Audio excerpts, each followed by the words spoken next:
উফ, বাবা রে বাবা, কি গরম! সূর্যি মামা, তুমি তোমার তেজ যদি একটু কমাও তাহলে বড় ভালো হয়। হাহ, বৃষ্টিরও তো দেখা নেই। মরণ খালি বসে আছো কেন? রাজসভাতে যাওয়া নেই? গিন্নি, আছে, যাওয়া আছে, তবে আজ সবাই একটু দেরি করে যাবে। খুব গরম পড়েছে কি না? আরে বাস, গিন্নি, দেখেছো? তোমাকে তো সারা জীবন দেখে আসছি গো, নতুন করে আর কি দেখার আছে? আমাকে না, আমাকে না, নারকোল গাছে দেখো কত ডাব হয়ে রয়েছে। দেখেছি ডাবের জল পেট ঠান্ডা করে শুনেছি, তবে কারো মাথা বিগড়লে মাথা ঠান্ডা করে না। হ্যাঁ, আমি তোমার মাথা ঠান্ডা করার কথা ভাবছি না গিন্নি। কি? শোনো, ডাব অনেক হয়েছে, কিছু ডাব পেড়ে নিয়ে যাই মহারাজের জন্য। মহারাজ ভারী খুশি হবেন। সে তো বুঝলাম, কিন্তু এত ডাব পারবে কে? তুমি বলি বুড়ো বয়সে কি হাত পা ভেঙে শুয়ে থাকতে চাও? আহ, ওই যে এই গুলটে, ন্যাপলা, এদিকে আয় তো। এই যে, এখন আমার একটা কাজ কর দেখি। কি কাজ দাদু? ডাব পারতে হবে, বুঝলি? কিন্তু আমি ডাব নারকল কিচ্ছু খাবো না। আচ্ছা আচ্ছা, তোদের জন্য বিকেল বেলা মুড়ির মোয়া নিয়ে আসবো, কেমন?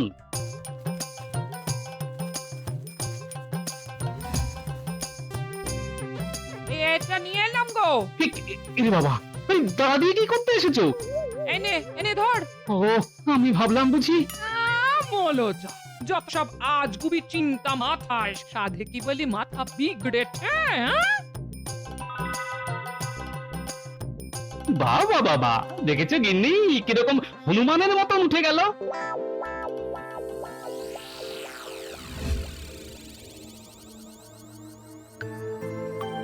কি ব্যাপার রানী? দাসী মুখে খবর পেলাম তোমার নাকি শরীর খারাপ হয়েছে। পেটে খুব যন্ত্রণা শুরু হয়েছে মহারাজ। সে কি? এমন তো হবার কথা নয়। না না না না, রাজবৈদ্যকে এক্ষুনি খবর করতে হচ্ছে। আই, কে আছো? এক্ষুনি রাজবৈদ্যকে খবর দাও, বলো এক্ষুনি রানীমার অন্দরমহলে চলে আসতে। রানীমার শরীর ভালো নেই। আজ্ঞে মহারাজ।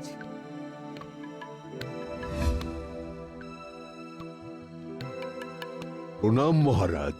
প্রণাম রানীমা। রানীমাকে দেখুন তো। কি হয়েছে রানীমা? আপনাকে বেশ দুর্বলও দেখছি। পেটে খুব যন্ত্রণা শুরু হয়েছে। হুম, নারীর গতিও খুব কম, দুর্বলতা আছে। জিভটা একটু দেখি রানীমা। কি বুঝলে কবিরাজ? শরীরের দুর্বলতা আছে, তার জন্য আমি ওই পাঁচন বানিয়ে পাঠিয়ে দিচ্ছি। দিনে 5 বার, সেই পাঁচন 3 দিন খেতে হবে। ওরে বাবা, একই সাথে রানীমার পেট গরমও হয়েছে। মনে হচ্ছে অতিরিক্ত গরম পড়েছে এবার, সেখান থেকেই হয়েছে। তাহলে পেট ঠান্ডা করার উপায়? ডাবের জল অতি খেলেই পেট ঠান্ডা হয়ে যাবে, রানীমাও সুস্থ হয়ে যাবেন। চিন্তা করার কিচ্ছু নেই। আমার বাগানেই তো অনেক ডাব গাছ আছে, কিন্তু জল খুব খারাপ। এর কারণ মালিও কিছু বলতে পারেনি। বিজ্ঞানীকে বলেছি ভালো করে যদি ডাব গাছের সার আবিষ্কার করতে পারি। তাহলে বাজার থেকেই আনাতে হবে। আর একজনের কথা আমি বলতে পারি। কে? গোপাল। ওর বাড়ির ডাবের জল গত বছর আমি খেয়েছিলাম, খুব মিষ্টি আর খুব ভালো। তাই নাকি? গোপাল সব সময় আমাদের মুশকিল আসান। আপনি গোপালকে বলুন ডাব নিয়ে আসতে। আমি ডাবের জল চেয়েছি শুনলে গোপাল ডাব নিয়ে নিশ্চয়ই আসবে। নিশ্চয়ই নিশ্চয়ই। কবিরাজ, তুমি পাঁচন বানিয়ে রানীকে শিগগিরই দাও। আমি রাজসভায় গোপালকে পেয়ে যাব, এক্ষুনি বলে দিচ্ছি। আশা করি ওর বাড়ির কাছে ভালো ডাব হয়েছে। এসব কি গোপাল? প্রণাম মহারাজ, আমার দেরি হবার জন্য মার্জনা চাইছি। আসলে এই থলে এত ভারী হয়েছে যে এটাকে বয়ে নিয়ে আসার লোক জোগাড় করতে সময় লেগে গেল মহারাজ। এত ভারী তা এতে কি আছে বলো তো গোপাল? মহারাজ, আমি সবার জন্য আমার বাড়ির গাছের ডাব নিয়ে এসেছি। খুব ভালো ডাব হয়েছে দেখলাম, তাই ভাবলাম নিয়ে আসি। রাজসভা শেষ হলে রানীমাকেও দিয়ে আসবো মহারাজ। গোপাল, গোপাল তুমি আমার যে কি উপকার করলে আমি বোঝাতে পারবো না তোমাকে। কি হয়েছে মহারাজ? শোনো শোনো গোপাল, রানীর খুব শরীর খারাপ, তা বৈদ্য রানীকে ডাবের জল খেতে বলেছে। এও বলেছে তোমার বাড়ির ডাবের জল খুব মিষ্টি, রানীর নিশ্চয়ই পছন্দ হবে। রানীর এখন খুব প্রয়োজন ডাবের জল খাওয়া। সে কি মহারাজ, তাহলে তো আর বিলম্বের কোনো প্রশ্নই ওঠে না মহারাজ। চলুন চলুন, এক্ষুনি রানীমার কক্ষে চলুন। হ্যাঁ হ্যাঁ হ্যাঁ, সেটাই দরকার। তা তোমার গাছে আরো ডাব আছে তো? বিলক্ষণ মহারাজ, অনেক ডাব হয়েছে। ও, বেশ বেশ বেশ। শোনো, আজকের মতো রাজসভা এখানেই শেষ। আবার গোপাল মুশকিল আসান, না, শুধু ডাবের জল খাইয়ে মহারাজ আর রানীমার আরো প্রিয় হয়ে ওঠা আমি কিছুতেই হতে দেব না গোপাল।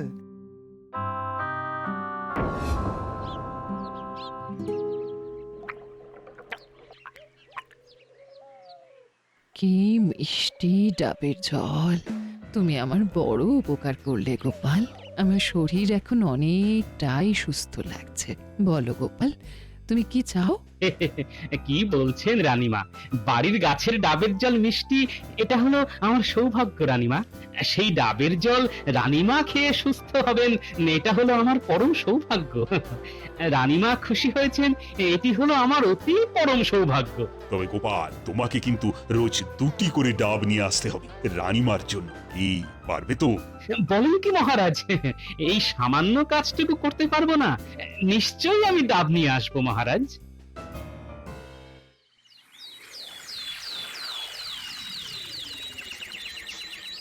গোপাল, তোমার কাছে আমি বিশেষভাবে কৃতজ্ঞ। কেন আমাকে লজ্জা দিচ্ছেন মহারাজ? আমি এমন কি আর করেছি? সত্যি গোপালের কত বিনয়! মহারাজ, কথা মতো আমি 2খানি ডাব রানীমার কাছে পৌঁছে দিয়ে রাজসভায় এসেছি। রানীমা বেশ ভালো আছেন। মহারাজ, রানীমাকে রোজ কি ডাবের জল খেতেই হবে? কবিরাজ, তুমি বলো। মহারাজ, ডাবের জল পেটের এবং কোষ্ঠের জন্য ভীষণ উপকারী। তাই রানীমা রোজ যদি কিছুদিন ওই ডাবের জল খেয়ে যেতে পারে, তাহলে রানীমার খুব উপকার হয়। নিশ্চয়ই নিশ্চয়ই।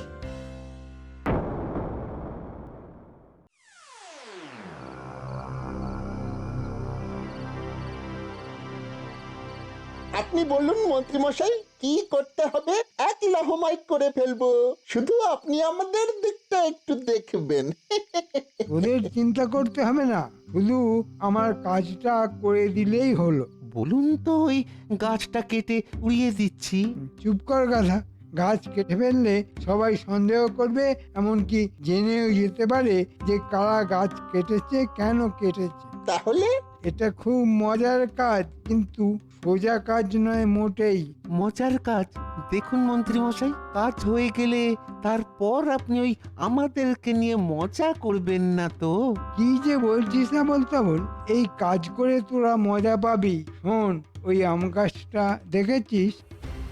হ্যাঁ, ওই গাছে উঠে ঘাপটি মেরে বসে থাকবি, আর দেখিস কেউ যেন দেখতে না পায়।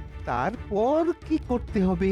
কোনো লোকজন এদিকে এই ডাব গাছের সামনে এলেই আম গাছ থেকে ওই ডাব গাছে গুলতে ছুঁড়ে ডাব ফেলতে হবে, তাহলে লোকজন ভূতের ভয় পেয়ে যাবে। এই কাজ এ তো আমরা কত করেছি। আমার হাতের নিশানায় একটা ডাবও বাদ যায় না। বাহ বাহ! হ্যাঁ, এটা খুব মজার কাজ। সবাই ভাববে যে ডাব গাছে ভূত আছে।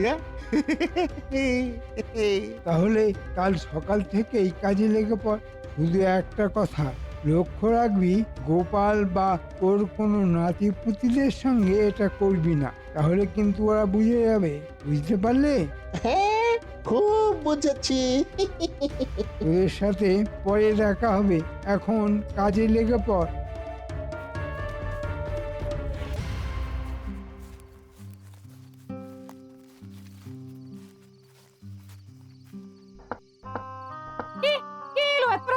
পণ্ডিত, তাড়াতাড়ি দরজা খোলো।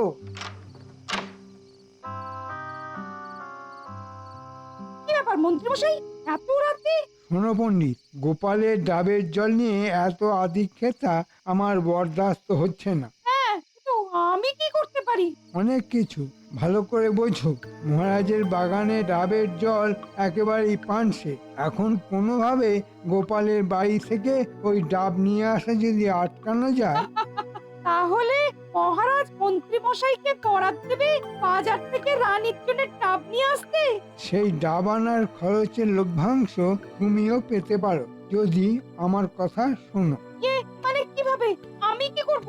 তোমাকে কাল রাজসভায় বলতে হবে গোপালের ডাব গাছে ভূত আছে। তুমি প্রমাণ পেয়েছো। কেউ ওই গাছের পাশ দিয়ে গেলে ডাব নিজে থেকে নিচে এসে পড়ছে, কারো মাথায় যখন খুশি পড়তে পারে। এটা তো বেলগাছ নয়, তাই ব্রহ্মদত্তের কথা বলা যাবে না, তবে আরো ভয়ঙ্কর কোনো ভূতের কথা বলা যাবেই।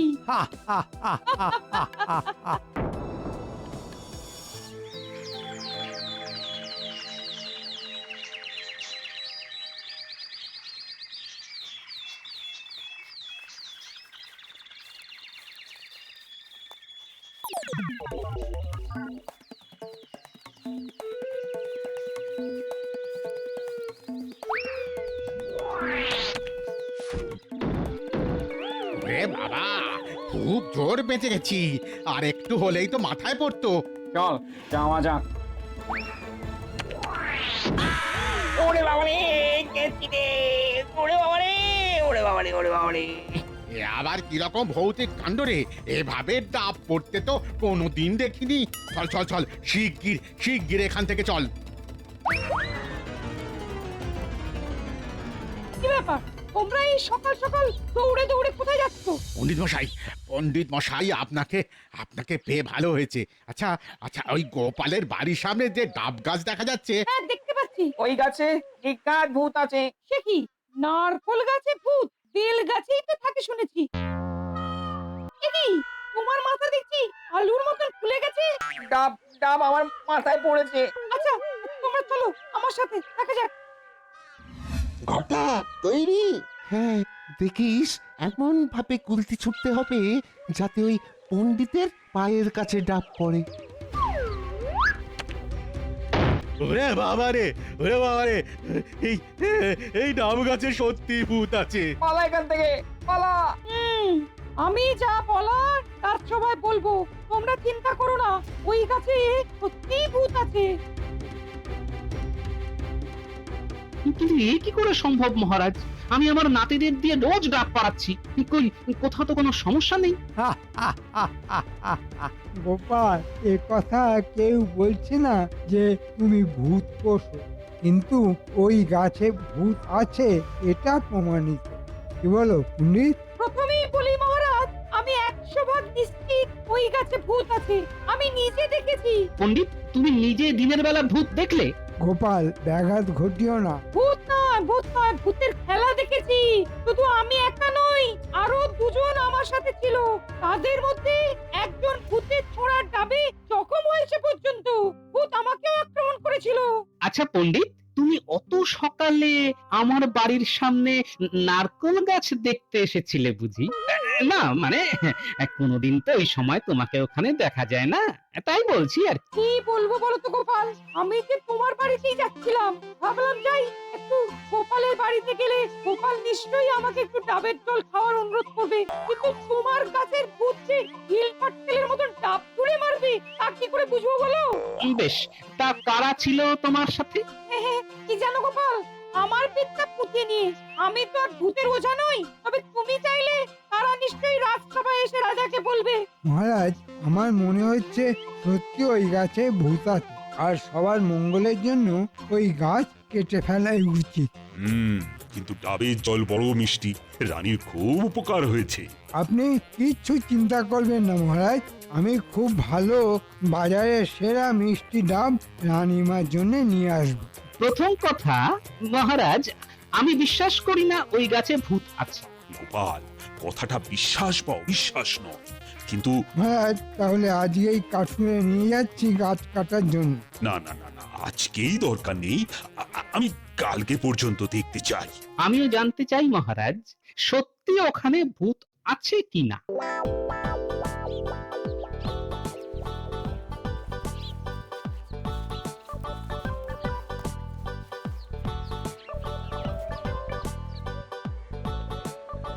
কি জানি এরকম কেন ঘুরছে, এখন তো কিছু হচ্ছে না। মনে হচ্ছে ভূতের কোনো উদ্দেশ্য আছে আমার গাছটিকে নষ্ট করা। নজর রাখতে হবে। এসে গেছি সব। এই নে মুরগির মোয়া।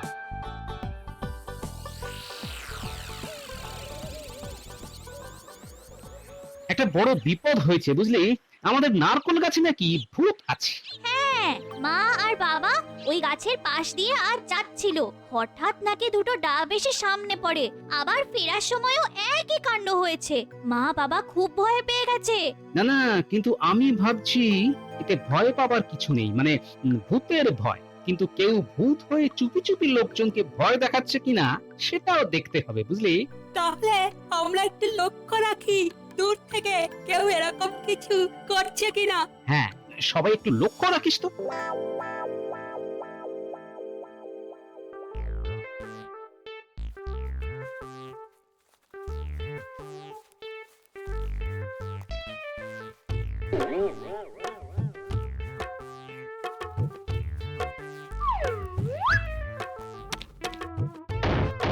ওরে হাবুল, হাবুল, ভাগ ভাগ ভাগ। ওরে এই গাছে ভূত আছে রে, সত্যি ভূত আছে। ঠিক বলেছিস, আজকাল মহারাজের কাছে যেতে হবে। আরে বাবা, বাবা।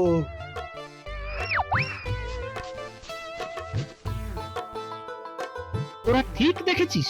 আগো দাদু, ওই আম গাছ থেকে একটা গুলতির মতো জিনিস ছুটে যাচ্ছে আর ডাব পড়ছে।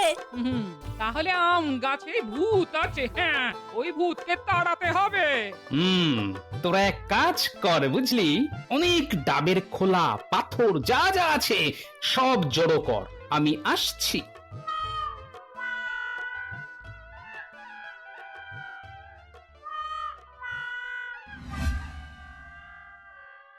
যা শুনছি আর যা বুঝছি, আজকেই আমাদের কাজ শেষ। আর মন্ত্রী মশাই আমাদেরকে অনেক মোহর বকশিস দেবে বলেছে। কাজ করছি বটে, কিন্তু মন্ত্রীর কথায় কোনো বিশ্বাস নেই বুঝলি, যতক্ষণ হাতে করে না দিচ্ছে। এই রে, এ কি? এই ডাব পাথর আমাদের দিকে উড়ে আসছে। ঘটা পরিবারে গেছি রে। বাঁচাও, বাপ রে বাপ, বাঁচাও, বাঁচাও, বাপ রে, বাঁচাও।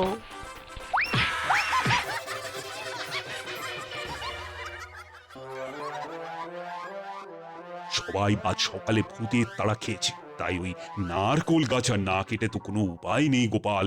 মহারাজ, তাহলে এখনই শুরু করা যাক। এটাই আমাদের আজকে সব থেকে বড় কাজ। গোপাল, তো তুমি কিছু বলবে?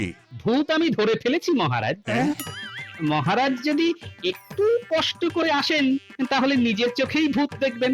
এসব বলছো গোপাল? তুমি এভাবে মহারাজের অমূল্য সময় নষ্ট করতে পারো না। আমি সবাইকেই অনুরোধ করব ভূত দেখতে যাবার জন্য, রানীমাকেও জানিয়েছি। রানীমা ইতিমধ্যে চলেও গেছেন। সে কি, তাহলে তো যেতেই হয়। সর্বনাশ!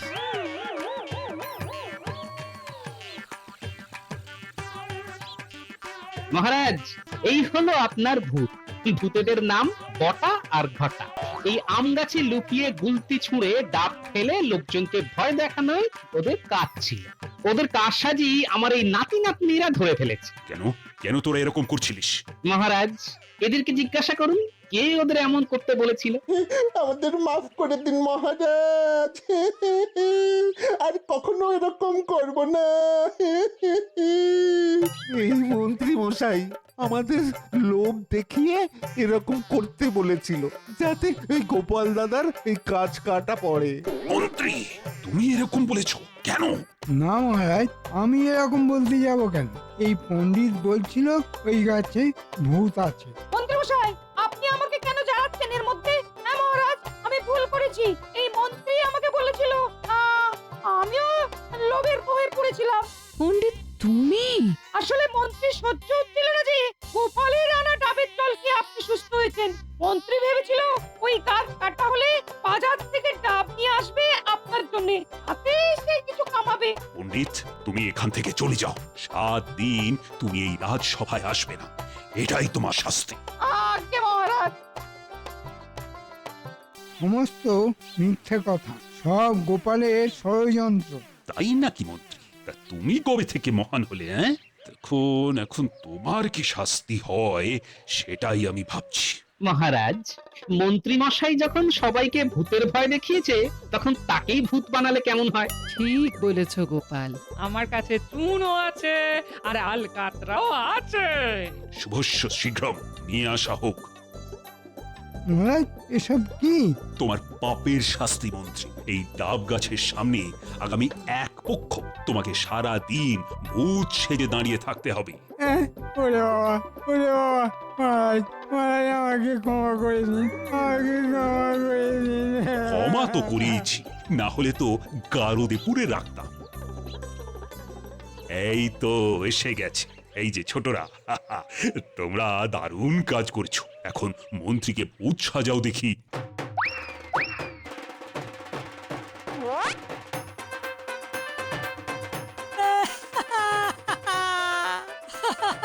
লাগা লাগা লাগা, পুরো ভূত লাগছে। বেশ লাগছে। মহারাজ, মহারাজ আমাকে ক্ষমা করে দিন, ক্ষমা করে দিন। ওই যে ভূতের কান্নার শব্দ আসছে।